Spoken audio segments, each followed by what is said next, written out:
मेरी बड़ी बहू के समझाने में ना एक लड़के का रिश्ता देखा जा रहा है। सॉरी कहने से कुछ बदल जाएगा क्या? लड़का सर्जन है, डॉक्टर बहू ढूंढ रहे हैं। अपने पूरे खानदान को रजामंद कर सकते हैं, खास तौर पे अपने वालिद को, लेकिन अगर नहीं तो फिर इस बात को यहीं खत्म करें।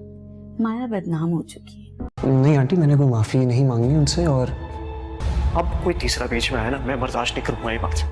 माया की पड़ोसन माया की मां के पास उसका रिश्ता लेकर आएगी और उसे कहेगी कि माया जिस तरह बदनाम हो चुकी है और मोहल्ले वाले जिस तरह से बातें कर रहे हैं, उसके लिए एक मुनासिब रिश्ता मेरी नज़र में है। हमारे मोहल्ले में एक औरत अपने सर्जन बेटे के लिए एक डॉक्टर बहू तलाश कर रही है। अगर आप लोग कहें तो मैं इस सिलसिले में बात को आगे बढ़ाऊं।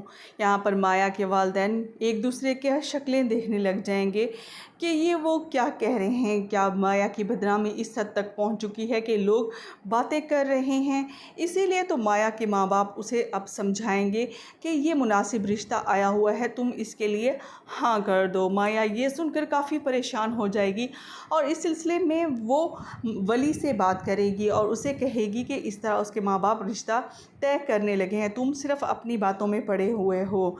वली ये सुनकर कहेगा कि मैं तीसरे किसी इंसान को हमारे दरमियान नहीं आने दूंगा, मैं कल ही तुम्हारे माँ बाप से मिलकर इस बात का फ़ैसला करने वाला हूँ। वली जैसे ही माया के घर आएगा, माया की माँ उसे कहेगी हमें इस रिश्ते पर कोई एतराज़ नहीं है, लेकिन हम सिर्फ़ तुम्हें तो रिश्ता नहीं दे सकते, इसके लिए तुम्हारे पूरे ख़ानदान बल्कि तुम्हारे वालिद को ख़ास तौर पर यहाँ आना होगा और माया के रिश्ते की बात करनी होगी। लेकिन वली कहेगा मैं किसी सूरत भी ना वापस अपने घर जाऊँगा और ना ही अपने बाप से माफ़ी मांगूँगा। अगर आपको मेरा रिश्ता कबूल है तो ठीक है, वरना नहीं। माया की माँ कहेगी फिर तुम माया को भी भूल जाओ, क्योंकि उसका बाप